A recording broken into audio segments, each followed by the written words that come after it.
Hello friends, welcome to A 24 knowledge A official YouTube channel. आज के इस video में हम बात करेंगे railway section controller online form 2025 apply करते समय अगर आपको कोई भी किसी भी तरह की दिक्कत आ रही है तो कैसे आप अपने फॉर्म को अप्लाई कर सकते हैं, इसके बारे में हम बात करने वाले हैं। इस वैकेंसी से रिलेटेड जानकारी आप jobrasa.com पर जाकर चेकआउट कर पाएंगे। लिंक मैंने वीडियो डिस्क्रिप्शन में आपको प्रोवाइड किया हुआ है। और अप्लाई करने से पहले इसका जो डिटेल नोटिफिकेशन है वो आप ज़रूर रीड आउट कर लें, उसके बाद ही आप इसमें आवेदन करेंगे। सारी जानकारी मैंने आपको पहले ही प्रोवाइड की हुई है, लिंक आपको वीडियो डिस्क्रिप्शन में और पिन कमेंट में देखने को मिल जाएगा। तो सबसे पहले बात करते हैं फॉर्म को अप्लाई करने की प्रोसेस के बारे में। और इस वीडियो को स्टार्ट करने से पहले अगर अभी तक आपने हमारे चैनल को सब्सक्राइब नहीं किया है, सब्सक्राइब करें, शेयर करें, लाइक करें, जिससे आपको आने वाली सारी अपडेट्स मिल सके। तो देखिए, जो ये पोर्टल है यहाँ से आपको इसमें आवेदन करना है। अगर आप पहले से रजिस्टर है तो देखिए लॉगिन का एक ऑप्शन है, आप लॉगिन टैब पर जाएंगे। लॉगिन विद आधार या login with RRB account credential आप कर सकते हैं और उसके बाद आप यहाँ से लॉगिन कर सकते हैं और फॉर्म को अप्लाई कर सकते हैं। पर मान लीजिए पहली बार आप फॉर्म को अप्लाई कर रहे हैं तो आपको यहाँ पर एक ऑप्शन मिलता है क्रिएट एन अकाउंट का, आप इस ऑप्शन पर क्लिक करेंगे। तो यहाँ पर इस ऑप्शन पर क्लिक करने के बाद आपसे सबसे पहले कहता है कि देखिए, अगर आपने 2024 या 25 में कोई भी रजिस्ट्रेशन किया हुआ है, आपको दोबारा से रजिस्ट्रेशन करने की ज़रूरत नहीं है। पर आप पहली बार कर रहे हैं तो आप यहाँ पर डिटेल्स को मेंशन करेंगे। मैं आपको सिर्फ डेमो शो करने वाला हूँ क्या क्या जानकारी आपको क्रिएट अकाउंट करते समय देनी है। सबसे पहले नेशनलिटी है, इसके बाद है आपका नाम। तो फ्रेंड्स, आपका जो भी पूरा नाम है वो आप यहाँ पर एंटर करेंगे। इसके बाद आप इस नाम को रीटाइप करेंगे। रीटाइप करने के बाद आपने कभी अपना नाम अगर मान लीजिए चेंज किया है तो आप यस कर सकते हैं और आपको फ्रेंड्स गैजेट नोटिफिकेशन भी शो करना होगा आपके जो है चेंज किए हुए नाम का। नहीं किया है तो आप सिंपली नो कर सकते हैं। यहाँ पर है डेट ऑफ बर्थ, तो आप इस कैलेंडर पर जाइए। आपकी फ्रेंड्स से जो भी डेट ऑफ बर्थ है आप जो है इस कैलेंडर के माध्यम से डेट ऑफ बर्थ अपनी सेलेक्ट कर सकते हैं। यहाँ पर जो रीटाइप का ऑप्शन है, यहाँ पर आपको सिंपली आपकी जो डेट ऑफ बर्थ है वो रीटाइप करनी है। ऐसे ही आपका जेंडर आपको सेलेक्ट करना है, आप इसे यहाँ पर जो है एंटर करेंगे। आपका फादर नेम क्या है, मदर नेम क्या है, ये आपको देना होगा। इसके बाद आपकी मेल आईडी क्या है, मोबाइल नंबर क्या है, ये आपको देना है। जब मेल आईडी और मोबाइल नंबर आप एंटर करेंगे, इसके बाद जनरेट ईमेल ओटीपी और जनरेट मोबाइल ओटीपी करना है। आपके मेल आईडी पर और मोबाइल पर जो ओटीपी आएगी वो ओटीपी आपको यहाँ पर टाइप करना होगा। इसके बाद है वेरिफिकेशन, जो कि फ्रेंड्स आप यहाँ पर देखिए डिजीलॉकर के माध्यम से करना चाहें तो आप डिजीलॉकर के माध्यम से कर सकते हैं। और अगर फ्रेंड्स आप आधार कार्ड के माध्यम से करना चाहें तो आप आधार कार्ड के माध्यम से कर सकते हैं। अपना आधार कार्ड नंबर दीजिए, इसके बाद जनरेट आधार ओटीपी पर क्लिक कीजिए। आपके आधार में जो मोबाइल नंबर रजिस्टर है उस पर एक ओटीपी आएगी, वो ओटीपी डालकर आपको यहाँ पर वेरीफाई करना होगा। एक ऑप्शन और है आई डू नॉट है आधार का, पर फ्रेंड्स यहाँ पर देखिए आप कोशिश कीजिए आप आधार कार्ड से ही अपना रजिस्ट्रेशन करें। मान लीजिए रजिस्ट्रेशन आप यहाँ पर अदर आधार कार्ड के अलावा भी करना चाहते हैं तो डिक्लेयर कर दीजिए। इसके बाद आप ड्राइविंग लाइसेंस या पैन कार्ड सेलेक्ट कर सकते हैं। पैन कार्ड पर नाम क्या है, डेट ऑफ बर्थ क्या है, पैन कार्ड का नंबर क्या है, इशूइंग अथॉरिटी क्या है, प्लेस ऑफ इशू क्या है, यह आपको देना होगा। ऐसे ही डीएल की जानकारी आप यहां पर प्रोवाइड करेंगे और ड्राइविंग लाइसेंस पर भी एक ओटीपी आपको यहां पर वेरीफाई करनी होगी। ये फ्रेंड्स उस ऑप्शन पे है जब आप आधार कार्ड से रजिस्ट्रेशन नहीं करना चाहते हैं, पर कोशिश कीजिए आप आधार कार्ड से ही रजिस्ट्रेशन अपना कंप्लीट करें। इसके बाद बात आती है पासवर्ड की। पासवर्ड कैसा होना चाहिए, तो यहाँ पर फ्रेंड्स देखिए मैं आपके सामने एक सैंपल शो कर रहा हूँ। कुछ इस तरह का पासवर्ड आपको यहाँ पर जनरेट करना होगा, जिसमें देखिए आपसे कहा है capital letter, small letters, special character और नंबर्स। तो कुछ इस तरह का पासवर्ड आप बनाइएगा। पासवर्ड कंफर्म कीजिएगा, I am not a robot पर क्लिक कीजिएगा और उसके बाद प्रीव्यू करने के बाद आप अपना जो अकाउंट है वो आप यहाँ से क्रिएट कर सकते हैं। अकाउंट जब आपका यहाँ पर क्रिएट हो जाएगा, इसके बाद आपको फ्रेंड्स से लॉगिन करना होगा और लॉगिन करने के लिए आपको फ्रेंड्स से लॉगिन विद आधार कर सकते हैं या लॉगिन विद आरआरबी कर सकते हैं। आपका मोबाइल नंबर और आपका जो पासवर्ड है वो आप एंटर कीजिए, I am not a robot पर क्लिक कीजिए और उसके बाद सिंपली यहाँ से लॉगिन कर लीजिए। इसके बाद फ्रेंड्स से यहाँ पर देखिए ओटीपी का ऑप्शन है। आप ओटीपी चाहे मोबाइल पर मंगवा सकते हैं या ओटीपी आप अपने मेल आईडी पर मंगवा सकते हैं। जब ओटीपी आपकी आ जाएगी तो इसके बाद इससे कैप्चा कोड को आपको सिंपली फिल करना है और लॉगिन कर लेना है।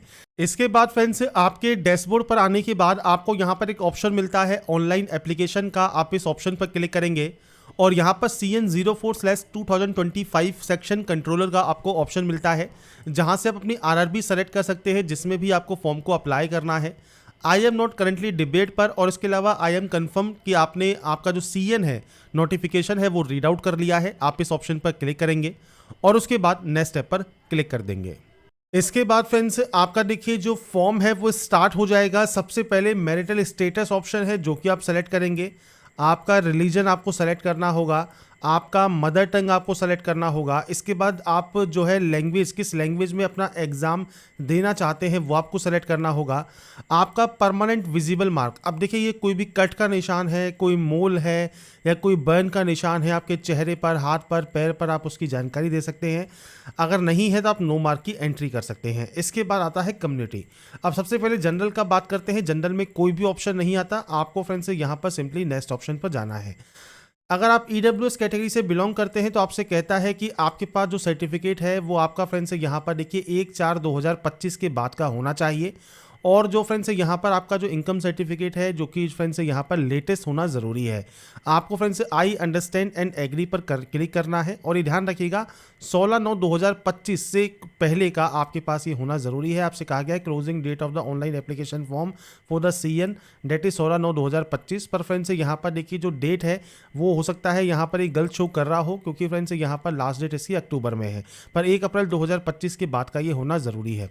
आपको यहाँ पर सर्टिफिकेट नंबर देना है, किसने ये इशू किया है वो आपको देना है, और सर्टिफिकेट इशू डेट आपको देना होगा।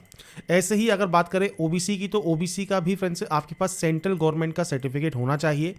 यहाँ पर आपको फ्रेंड्स कहता है अगर आप क्रीमी लेयर से बिलोंग करते हैं तो आप केवल जनरल से ही अप्लाई करें। नॉन क्रीमी लेयर से बिलोंग करते हैं तो आपके पास ये भी 1/4/2025 के बाद का और 14/10/2025 से पहले का आपके पास यहाँ पर होना चाहिए। तो आप यहाँ पर I understand and I agree पर क्लिक करेंगे। और इसके बाद आपका ओबीसी के में फिर जो कास्ट का नाम लिखा है सर्टिफिकेट पर, जो भी सर्टिफिकेट आपका नॉन क्रीमी लेयर का है उस पर कास्ट मेंशन होती है, सर्टिफिकेट नंबर मेंशन होता है, किसने ये इशू किया है वो आपको सेलेक्ट करना होगा, और आपका यहाँ पर डेट ऑफ इशू आपको यहाँ पर देना होगा।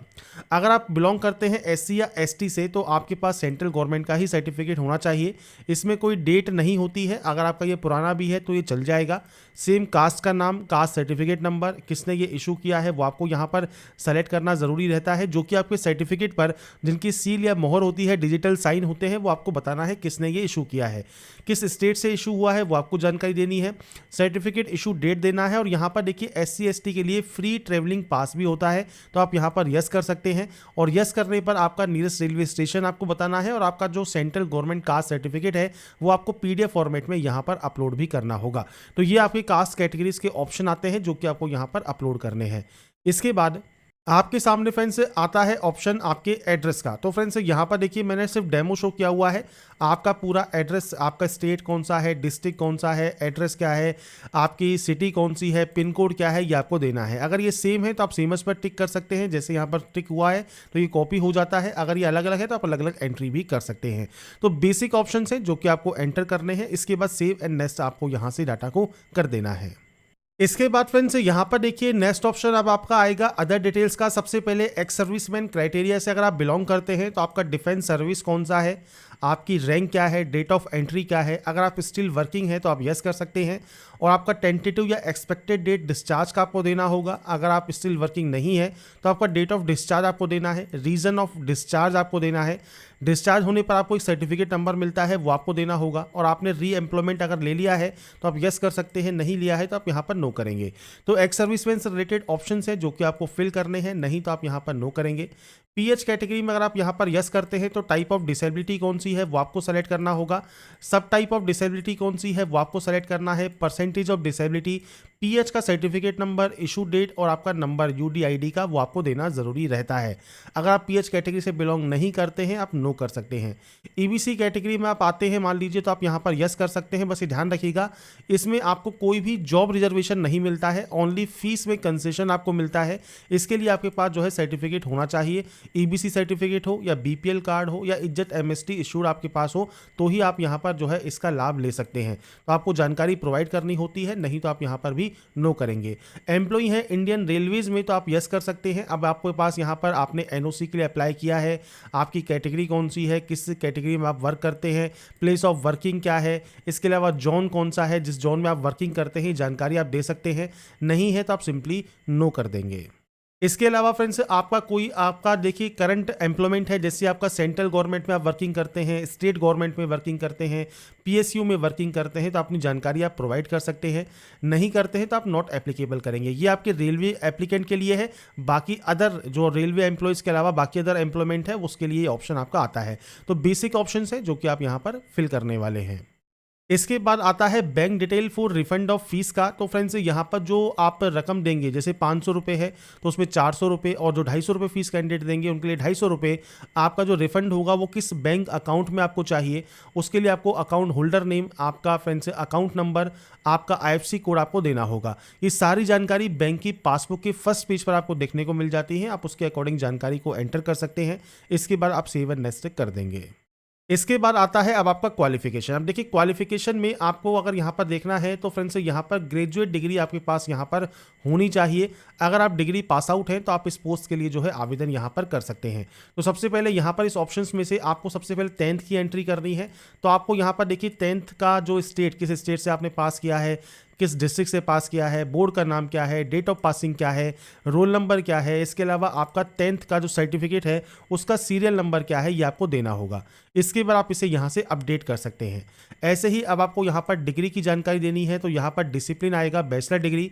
इसके बाद है name of the course exiting on certificate. तो आपके कोर्स का नाम क्या है जो कि आपके सर्टिफिकेट पर है, वो आप यहाँ पर प्रोवाइड कर सकते हैं। किस स्टेट से आपने इसको पास किया है, इसके बाद डिस्ट्रिक्ट से पास किया है, आपके कॉलेज का नाम क्या है या आपकी यूनिवर्सिटी का नाम क्या है वो आपको देना है, और डेट ऑफ पासिंग आपको यहाँ पर देना होगा। तो आपके अकॉर्डिंग जो भी आपका डेट ऑफ पासिंग है वो आप देंगे और उसके बाद इसे ऐड कर देंगे। मैंने जो भी डाटा ऐड की है ये सिर्फ सैंपल या डेमो के तौर पर है, आपको आपकी एक्चुअल डाटा यहाँ पर देनी है आपकी क्वालिफिकेशन सर्टिफिकेट के अकॉर्डिंग। इसके बाद आप नेक्स्ट स्टेप पर क्लिक करेंगे। नेक्स्ट स्टेप पर आने के बाद फ्रेंड्स अब आपको यहाँ पर देखिए जो है फोटोग्राफ एंड सिग्नेचर अपलोड करना है। अब फोटोग्राफ देखिए जब अपलोड करते हैं सैंपल ऑफ फ्यू रिजेक्टेबल फोटोग्राफ आपको दिए गए हैं। आप देख सकते हैं इस तरह की फोटो आपकी रिजेक्ट हो जाएगी। इस तरह की फोटो आपकी यहाँ पर होनी चाहिए। लाइव फोटो आपको यहाँ पर सिंपली कैप्चर करना होता है। कैप्चर लाइव इमेज पर आप क्लिक करेंगे, आपका जो वेब कैमरा है उससे फ्रेंड्स आपको यहाँ पर फोटो कैप्चर कर लेनी है। अगर आपके पास वेब कैमरा नहीं है तो capture live image from mobile आप कर सकते हैं, और इस QR कोड को आप स्कैन करेंगे तो आपके सामने मोबाइल पर एक पोर्टल ओपन हो जाएगा जहां से आप अपने OTP के साथ लॉगिन करेंगे और उसके बाद अपनी फ़ोटो को आप यहां पर अपलोड कर देंगे। ऐसे ही जब आप सिग्नेचर अपलोड करते हैं, सिग्नेचर का देखिए साइज़ आपको दिया गया है 140 से 60 पिक्सल का, 30 से 49 KB में साइज़ आपका होना चाहिए। और इसके लिए फ्रेंड्स अगर आपको देखिए साइज़ जो है आपको रिसाइज़ करने में दिक्कत आ रही है तो कैसे आप रिसाइज़ कर सकते हैं, इसके लिए आपको फ्रेंड्स आना है यहाँ पर देखिए इस पोर्टल पर जो कि है IM रिसाइजर का। और यहाँ पर फ्रेंड्स IM रिसाइजर में जब अपनी जो है सिग्नेचर को आप इंपोर्ट कर लेंगे, इसके बाद आपसे कहता है देखिए 140 और 60 पिक्सल। तो आपको यहाँ पर देखिए जो वैल्यू है वो आपको जो है पुट करनी है 140, और आपको यहाँ पर हाइट पुट करनी है 60, और उसके बाद फ्रेंड्स पिक्सल आपको यहाँ पर वैल्यू सेलेक्ट करनी है। उसके बाद JPG फॉर्मेट में रहेगा। आप यहाँ से इसे डाउनलोड वाले ऑप्शन पर क्लिक करेंगे। आपकी फ़ोटो देखिए डाउनलोड इमेज पर क्लिक करने के बाद आपकी इमेज डाउनलोड हो जाएगी। अब हो सकता है इस इमेज का जो साइज़ है वो कम रहे, तो क्योंकि यहाँ पर इमेज का साइज़ मांगा है 30 से 49 KB। तो आपको क्या करना है, आपको फ्रेंड्स गूगल पर जाना है और PI7 इमेज टूल आपको यहाँ पर सेलेक्ट कर लेना है। आप फ्रेंड्स यहाँ पर देखिए आप जब सेलेक्ट करेंगे तो मल्टीपल ऑप्शंस आपको यहाँ पर आ जाएंगे। आप इंक्रीज इमेज साइज कर सकते हैं, यहाँ पर आपको इमेज को सेलेक्ट करना है। और जब आपकी इमेज देखिए यहाँ पर सेलेक्ट हो जाती है, साइज़ आपका ये एक्चुअल दिया गया है, रिक्वायर्ड है 30 से 49 KB। तो आप यहाँ पर देखिए जो वैल्यू है वो आप पुट कर सकते हैं। जैसे मान लीजिए आप यहाँ पर इसे 40 KB में करना चाहते हैं, आप इंक्रीज साइज़ पर क्लिक करेंगे और उसके बाद जब आपका साइज़ यहाँ पर इंक्रीज हो जाएगा उसके बाद आप यहाँ से इसे डाउनलोड कर सकते हैं। तो ये फ्रेंड्स आपका जो है ऑप्शन रहता है, चाहे आप इसे रिसाइज करना चाहते हैं, चाहे आप यहाँ पर इसे जो है साइज़ को कम या ज़्यादा करना चाहते हैं वो आप कर सकते हैं। इसके बाद ब्राउज पर क्लिक कीजिए और इसके बाद फ्रेंड्स आपका देखिए जो सिग्नेचर है वो यहाँ पर आ जाएगा। आपको ग्रीन टिक पर क्लिक करना है और उसके बाद फ्रेंड्स थोड़ा सा वेट करना है। आपका देखिए सिग्नेचर यहाँ पर आ जाता है। मैंने अभी इसका जो है रीनेम नहीं किया है, आप इसे रीनेम ज़रूर कर लीजिएगा, उसके बाद ही सेव कीजिएगा। अब बात करते हैं देखिए सिग्नेचर अपलोड की। तो आप यहाँ पर कैप्चर लाइव इमेज पर क्लिक कर सकते हैं या capture live image from mobile आप यहाँ पर कर सकते हैं। जो ये QR कोड है ये आपको यहाँ पर स्कैन कर लेना है आपके मोबाइल में। तो मोबाइल में फ्रेंड्स जब आप यहाँ पर इसे स्कैन कर लेंगे आपके सामने कुछ इस तरह का इंटरफेस ओपन होगा। सेम आपको लॉगिन विद RRB अकाउंट करना है, आपको मोबाइल नंबर पासवर्ड देना है, I am not a robot पर क्लिक करना है और उसके बाद सिंपली यहाँ से लॉगिन कर लेना है। इसके बाद फ्रेंड्स आपको यहाँ पर OTP वेरीफाई करना होगा। तो आप OTP यहाँ पर वेरीफाई कर सकते हैं। जो भी आपके पास OTP आई है वो OTP आपको यहाँ पर एंटर करना है और उसके बाद यहाँ से आप इसमें जो है लॉगिन कर लेंगे। लॉगिन करने के बाद फ्रेंड्स आपसे कहता है RRB जो आपकी वेबसाइट है ये अप्लाई वाली, यहाँ आपसे फ्रेंड्स अलाउ मांगता है। तो आपको यहाँ पर सिंपली अलाउ वाले ऑप्शन पर क्लिक करना होगा और जब आपका फ्रेंड्स आप यहाँ से इसे अलाउ कर देंगे इसके बाद यहाँ पर एक ऑप्शन है कैप्चर लाइव इमेज का, आपको इस ऑप्शन पर क्लिक करना है। अब यहाँ पर फ्रेंड्स देखिए आपको अलाउ किया जाएगा only 3 times with in 5 minute. तो आपको फ्रेंड्स क्या करना है कि आपको जो है फ्रंट में आपकी फोटो कैप्चर करनी है, प्लेन व्हाइट बैकग्राउंड रखना है जब आप कैप्चर करते हैं फोटोग्राफ को, और जब आप रेडी हो तो ही आप यहाँ पर यस पर क्लिक करेंगे और उसके बाद अपनी जो आपका फोटोग्राफ है उसे आप यहाँ पर कैप्चर कर सकते हैं। इसके बाद फ्रेंड्स आपकी जब देखिए फोटो यहाँ पर कैप्चर हो जाएगी तो आप यहाँ पर डाटा को सेव कर सकते हैं। सेव करने के बाद आपकी प्रोफाइल फोटो एंड सिग्नेचर यहाँ पर अपडेट हो जाएंगे सक्सेसफुली। जब यहाँ पर ये अपडेट हो जाते हैं इसके बाद फ्रेंड्स आपको करना क्या है, इस वाले पेज को जो है आपको अब रिफ्रेश कर लेना है। इसके बाद फ्रेंड्स आप यहाँ पर आ जाएंगे। इसके बाद यहाँ से आपको सिंपली इसे डिक्लेयर करना है। फोटोग्राफ एंड सिग्नेचर अपलोड होने के बाद आपको यहाँ से इसे सेव कर देना होगा और सेव करने के बाद आप नेक्स्ट स्टेप पर जा सकते हैं। इसके बाद फ्रेंड्स यहाँ पर अब आपको आरआरबी में फ्रेंड्स यहाँ पर देखिए जो ये पोस्ट है वो आपको देखने को मिलती है। तो आप यहाँ पर जो भी जोन आप यहाँ पर सेलेक्ट करना चाहें, पीयू सेलेक्ट करना चाहें, आपको सिंपली यहाँ पर जो है प्रेफरेंस है वो आपको यहाँ पर सेट करनी है। प्रेफरेंस जब आप यहाँ पर सेट कर देते हैं इसके बाद फ्रेंड्स आपको यहाँ पर आई हैव एक्सरसाइज वाले ऑप्शन पर क्लिक करना है। इसके बाद फ्रेंड्स नीचे आपको डिक्लेयर करना है। डिक्लेयर करने के बाद प्लेस का नाम लिखना है। प्लेस जहाँ से आप अभी फॉर्म को अप्लाई कर रहे हैं वो जगह का नाम आपको यहाँ पर एंटर करना होगा। इसके बाद आपको यहाँ पर देखिए सेव का ऑप्शन मिलेगा, आप यहाँ से इसे सेव करेंगे और सेव करने के बाद प्रीव्यू एप्लीकेशन करेंगे। तो यहाँ पर फ्रेंड्स जब अपना एप्लीकेशन प्रीव्यू आप चेक करते हैं आपको यहाँ पर देखिए जो भी डिटेल्स दी गई हैं उनको आप एक बार चेक कर लें। अगर आपको लगता है कोई भी गलती है तो यहाँ पर एक एडिट का ऑप्शन है, आप यहाँ से एडिट कर सकते हैं। अगर मान लीजिए लगता है कोई भी गलती नहीं है तो आप यहाँ पे आई हैव रीचेक पर क्लिक कर सकते हैं और उसके बाद यहाँ से आप सबमिट कर देंगे। अब देखिए जब आप सबमिट कर देंगे इसके बाद जो लास्ट स्टेप है वो सिर्फ आपके पेमेंट का रहेगा। पेमेंट आप ऑनलाइन मोड में जमा करा सकते हैं किसी भी बैंक के credit card, debit card, net banking से, और आपका जो फॉर्म है वो फाइनली सबमिट हो जाएगा। अपने एप्लीकेशन फॉर्म का जो प्रिंट आउट है वो सेव या डाउनलोड करके अपने पास रख पाएंगे। तो यहाँ पर फ्रेंड्स देखिए जो फॉर्म अप्लाई का जो डेमो है वो मैंने आपको प्रोवाइड कर दिया है, कैसे आपको फॉर्म को अप्लाई करना है, क्या क्या जानकारी आपको फिल करनी है। अगर आपको हमारा ये वीडियो या अपडेट पसंद आया है तो लाइक सब्सक्राइब इनसे जरूर कीजिएगा। बाकी की जानकारी के लिए ऐसे ही बने रहिए हमारे साथ, देखते रहिए हमारा YouTube channel. Thanks for watching.